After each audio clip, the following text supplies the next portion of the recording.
Hello and welcome to section 6.3, which is volumes using cylindrical shells. So just a recap, we have looked at areas between two curves, either using a top and bottom curve or a left and right curve. Those were the two sections of 6.1. And in 6.2, we looked at volumes using discs and washers. So one of our methods was when we rotated a curve about an axis, we could form a circular disc or a circular hollowed out washer, which then if you added up a bunch of those infinitely thin slabs of discs or washers, you would eventually create the volume of an object. Now, when we rotated about a horizontal axis, we were integrating with respect to x. When we rotated about a vertical axis, we were integrating with respect to y. Now, we know from our previous math experience that it is not always easy to isolate for a specific variable, either x or y. So what happens if we are rotating, say, about a horizontal axis, but we are not able to write our function in terms of x? Or what if we want to rotate around a vertical axis and we are not able to write our function in terms of y? This poses a problem. This is where cylindrical shells come into play. Cylindrical shells let us integrate with respect to the opposite variable than we are used to integrating to. Now, what we are doing in this case is we are still adding up a bunch of items of infinitely thin thickness. However, this time, instead of adding up circles, which are discs, or our hollowed out circles, the donut shaped things, which were washers, this time we're adding up what are called cylindrical shells. Essentially, what these are is like kind of like nesting eggs or Russian nesting dolls. You're taking these infinitely thin cylinders that are hollowed out in the middle and you're nesting them in each other. So you have one inside of another, inside of another, inside of another. It's nice and easy to see in this picture here. Now, these ones are obviously not infinitely thin thickness, but this is just so that you can visualize what's actually happening. Now, if we took a bunch of these and nest them together, we end up with the volume of an object. So if I take just one of my cylinders, for example, here on the left, this is just one cylinder, we can see that we have an actual thickness to this item, okay? And we would be able to nest another cylinder that with a slightly smaller radius inside, or we could put another cylinder around this that has a slightly larger radius. Okay. So if I unfold this cylinder, if I unwrap it from itself, I end up with this picture here, which ends up being a rectangular prism. Now, if I think about unwrapping this, that means the circumference of my cylinder would become the length of my prism. That would be my circumference. The height of my cylinder is the height of my prism. And the thickness of the cylinder, that depth there, would be the thickness of my prism. So what I end up with is, since it has an infinitely thin thickness and the thickness is measured left to right, that becomes my delta x. Okay. My height of my cylinder, as I can see by this red line, is f of x. And the circumference of a cylinder we know to be 2 pi r. And in this case, our radius here is x. Therefore, our circumference is equal to 2 pi r, but our radius is x, so we end up with 2 pi x. So we have all the dimensions of our prism, which is our unfolded cylinder with an infinitely small thickness, very, very thin cylinder. This prism would therefore have a very, very thin thickness, very, very small from front to back. The height is f of x, which would then be with respect to x. And our length of our cylinder, or sorry, the length of our prism is the circumference of our cylinder, which would be 2 pi x. Now you'll notice here that these are all with respect to x. They are all written in terms of x. But when we rotate an object around the y-axis to create our cylinder, we are used to integrating with respect to y. And this is where this becomes helpful. With our cylinders, we could now integrate with respect to x because all of the pieces of our cylinder slab are now with respect to x.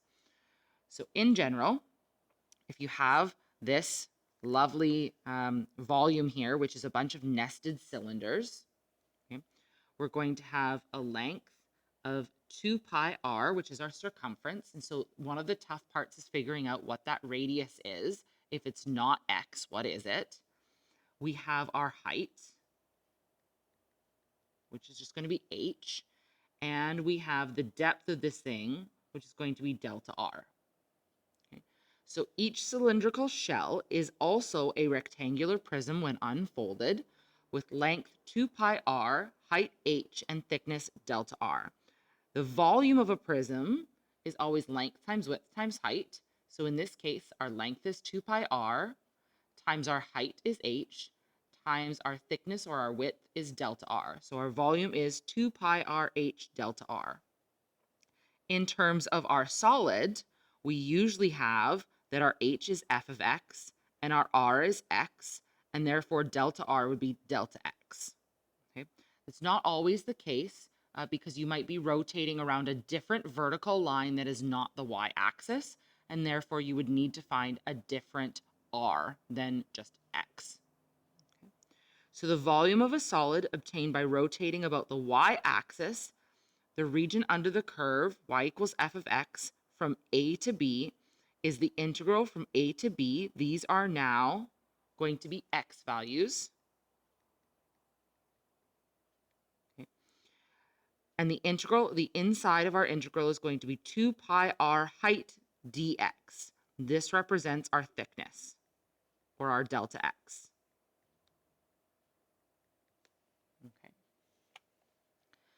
So when we use discs and washers, the cross-sectional area is perpendicular to the axis of revolution. So if we integrate with respect to x, we're rotating around a horizontal axis, but our discs or washers are perpendicular to that axis. Okay? When we are using shells, the shells are parallel to the axis of revolution. Okay? So we're integrating with respect to the opposite variable. So normally when I integrate with respect to y, for example, the example we just saw, okay, normally we would have discs or washers. If I had a disc, it would look like this. And that disc would be perpendicular to our y-axis, and we integrated with respect to y. Okay.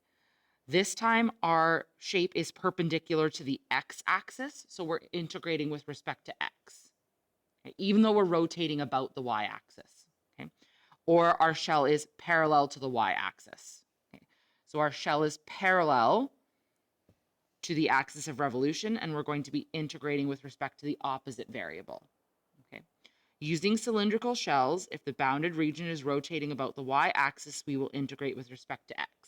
If we rotate about the x-axis, we would integrate with respect to y using a cylindrical shell. Okay. So let's try some questions here.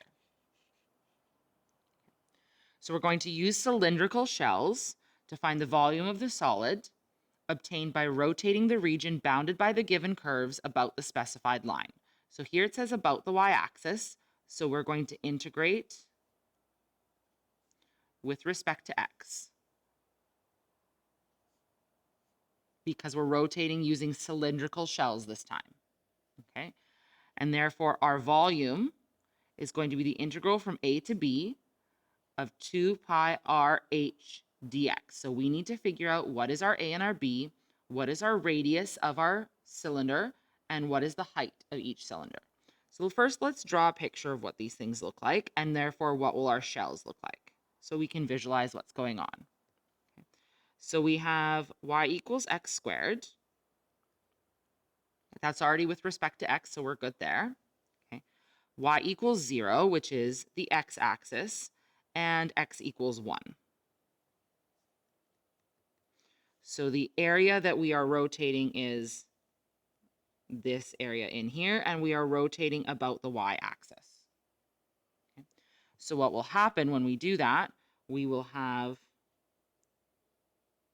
this shape rotating about the axis, which will end up giving us something that looks like this, and it would be circular at the top. It's going to kind of look like a cup where the bottom portions here are solid. Okay, that would be solid in there. All right. Now we're going to have cylindrical shells. So let's sketch what one cylindrical shell would look like. So your cylinder would go from inside to inside. It would have a height that goes down to the x-axis, and this would rotate out as our shape rotates around. Okay. And if I had a shallower one, for example, a shallower one might be down here like this. That would be one way in the inside. Okay. So you would have a bunch of these cylindrical shells that are nesting inside of each other. Okay. So the question is, well, what is the height of each cylindrical shell? Well, your height would go here. Okay.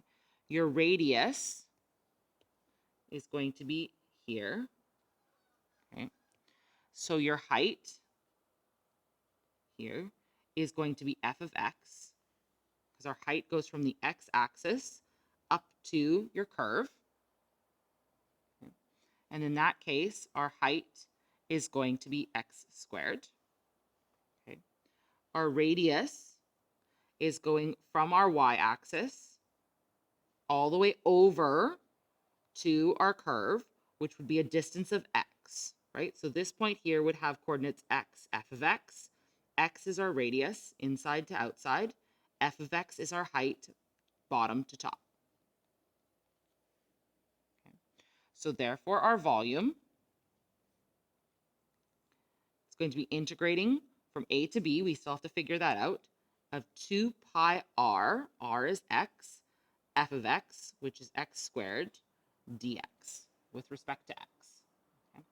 Now, where are we integrating from and to? These should be x values. Well, where is our area lying? Our area is lying from an x is 0 till x is 1. So we're going to go from 0 to 1. Okay. When we're integrating with respect to x, our bounds should be x values. Okay. So let's fix this up a bit. I'm going to put the 2 pi out in front, actually. Let's do that first. We can take the constant out in front, 2 pi out in front. We're going to go from 0 to 1. We can change this to x cubed dx. This is going to give us 2 pi times 1 over 4x to the fourth, evaluated from 0 to 1. This is going to give us 2 pi times 1/4 minus 0, or pi over 2. And if we wanted to check, what we could do is we could integrate with respect to y by finding washers instead of shells, and write our washers with respect to y, find the bounds that are y values. And so what we could do is we could go our y values, which are still going to be 0 to 1, and then we'd have washers with respect to y, dy, and we could find that, and we should get the same answer. So you could always check using your other method. So if we were still rotating about the y-axis, instead of shells, if we used washers, then we would be integrating with respect to y, because the washers would be perpendicular to the y-axis. So what you could do is you could think about it, whatever axis you're perpendicular to is the letter that you want to integrate with respect to. So our shells are perpendicular to the x-axis, so we're going to integrate with respect to x. If we did washers here, if these were washers, we would be perpendicular to the y-axis, and therefore we would integrate with respect to y. So if that helps you remember, then you can use that.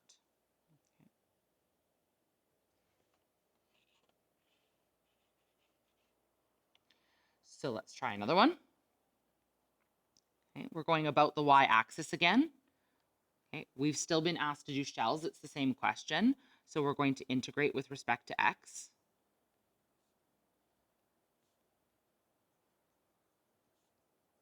Because our shells will be perpendicular to the x-axis. So let's draw what this is going to look like. So we're going to have y equals root x. That's already with respect to x. That's good. Okay. We have x equals 1. And we have x equals 4.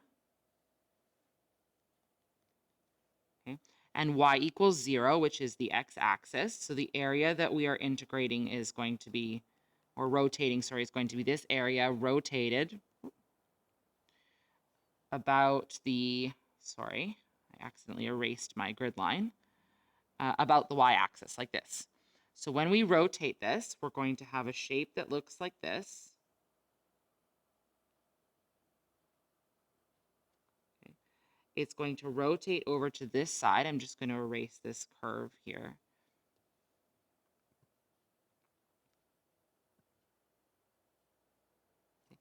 So I'm going to end up with this shape that has this thickness on the outsides and then is hollow in the middle. So if I draw a sample cylinder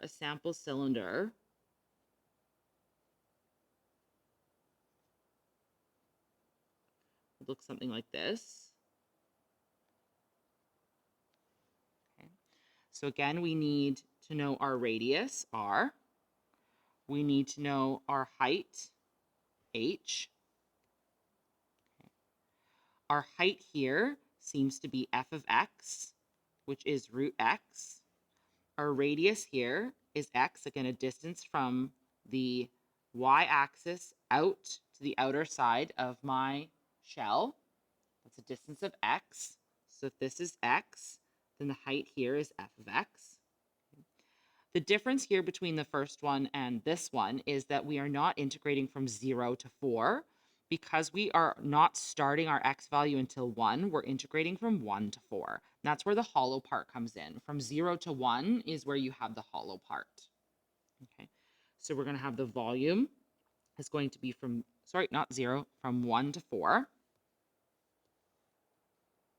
of 2 pi r h dx. Again, we can take the 2 pi out. We're going from 1 to 4, and I'm going to rewrite this as x to the 3 over 2 dx. Now, I'm going to run out of room here because I have giant writing, so I'm going to have to move over in a minute, but we're going to have 2 pi. This is going to give us x to the 5 over 2 times 2 over 5, evaluated from 1 to 4.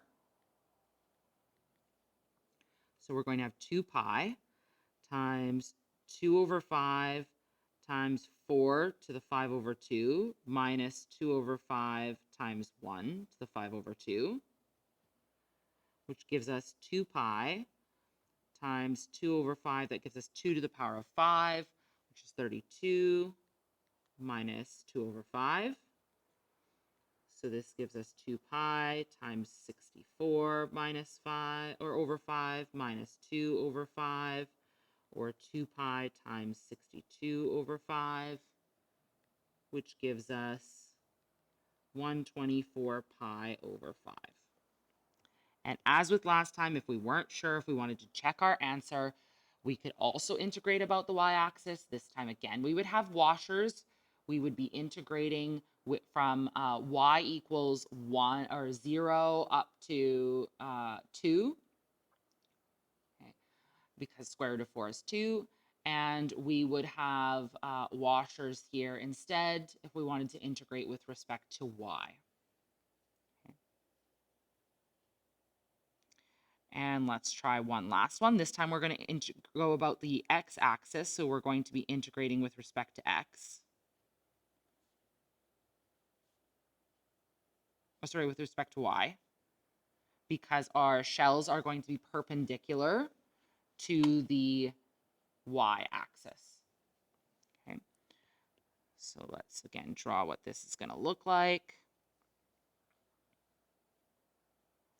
I want to be able to have room to integrate or rotate around the y-axis here. So we've got y equals x squared. Now, if we're going to be integrating with respect to y, we also know that this means that plus or minus square root of y is equal to x. Okay. We've got y is equal to 4. Okay. And then we've got x is equal to 0, which is the y-axis.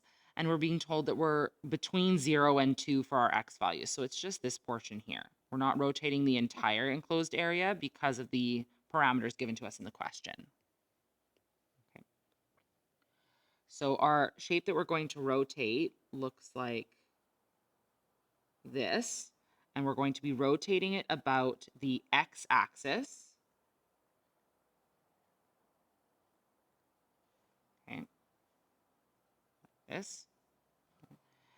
And a sample shell might look something like this.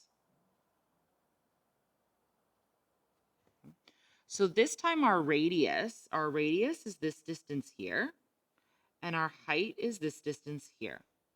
Okay, so the radius this time is a y value. Okay. Okay.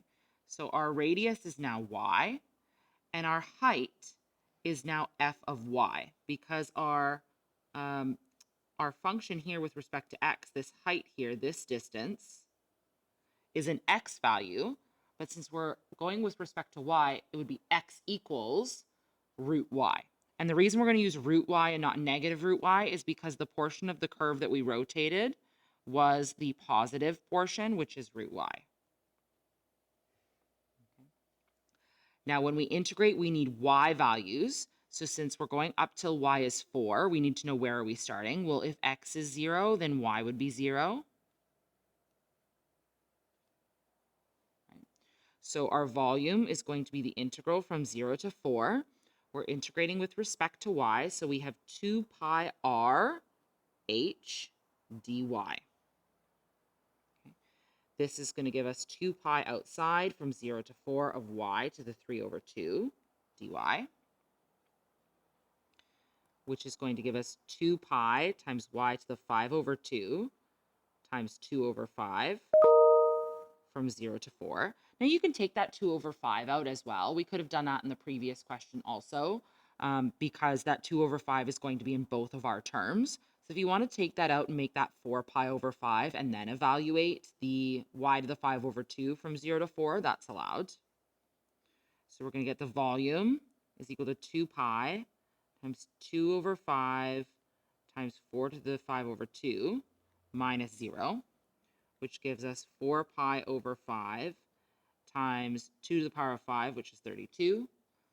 This gives us 128 pi over 5 is our volume. And again, we could check this using our other method. If we wanted to use washers, our washers would be perpendicular to the x-axis, and therefore we would integrate with respect to x. But our bounds then also would need to be from an x perspective. Okay. All right, last one. Again, we're going about the x-axis. Since we're using shells, we're going to integrate with respect to y.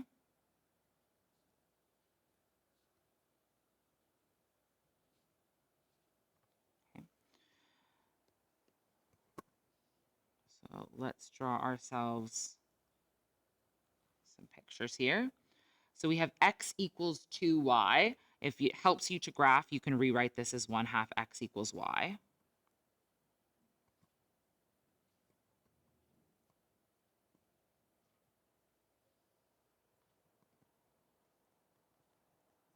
Okay. We have x equals 1.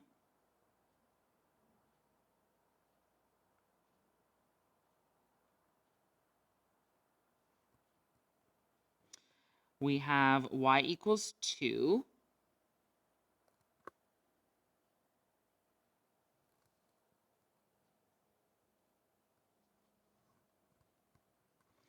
And we have y equals 4. Let's use this one. So we want the area bounded by all of these curves. So the green, the dark blue, the light blue, and the purple, which would be this area right here. We're rotating about the x-axis. So let's draw what this shape looks like. So this shape looks like kind of a trapezoid here. This. Okay. So when it rotates,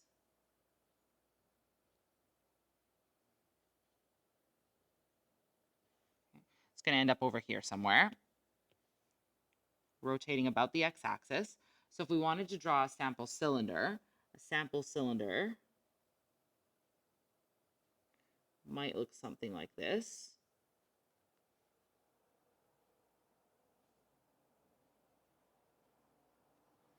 Okay. So we need to figure out our radius and we need to figure out our height. So this here is the height. Okay. We're with respect to y.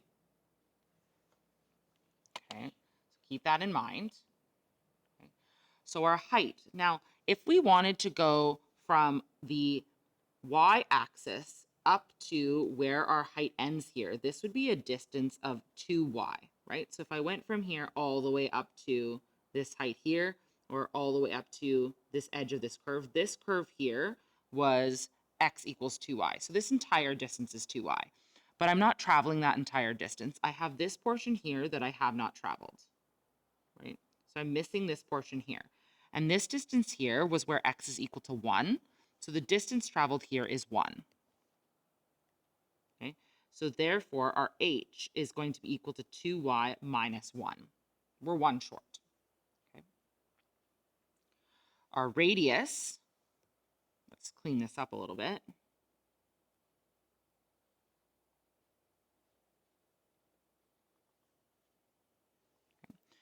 Our radius is this distance here.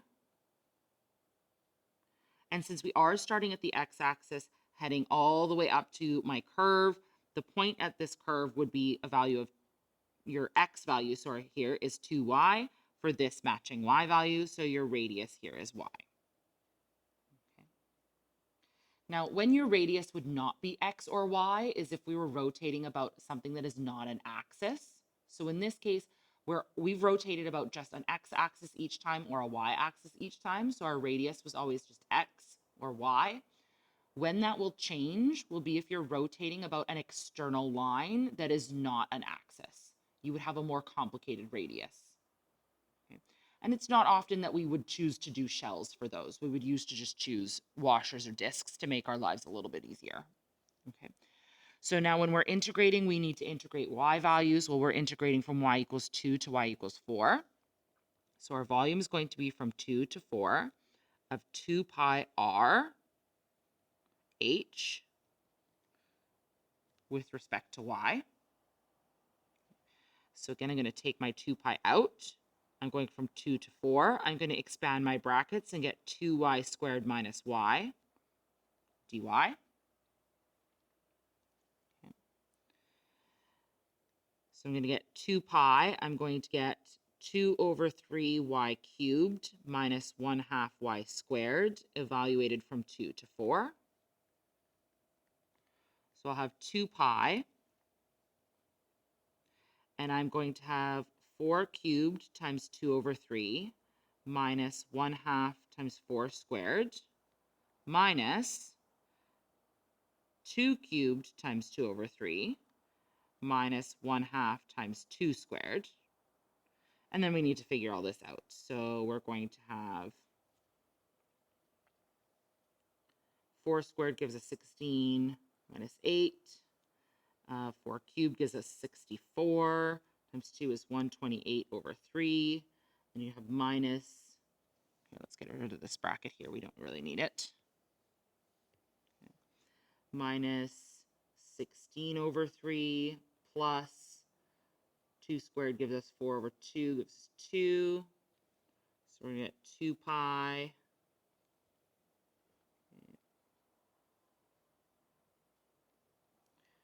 We should have 112 over 3 minus 6.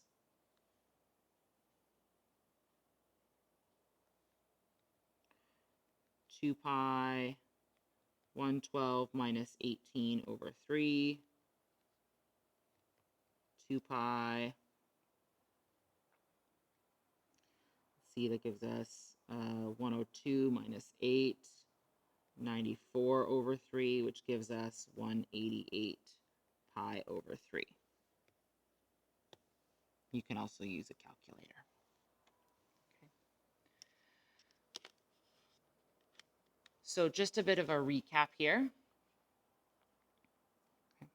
If you want to use the disk method and you have a vertical axis of revolution, you're rotating around a y-axis or some other external line that is vertical, then you're going to integrate with respect to y. Your washers or discs will be perpendicular to the y-axis. If you have a horizontal axis of revolution, rotate around an x-axis, your discs or washers will be perpendicular to the x-axis, and you will integrate with respect to x.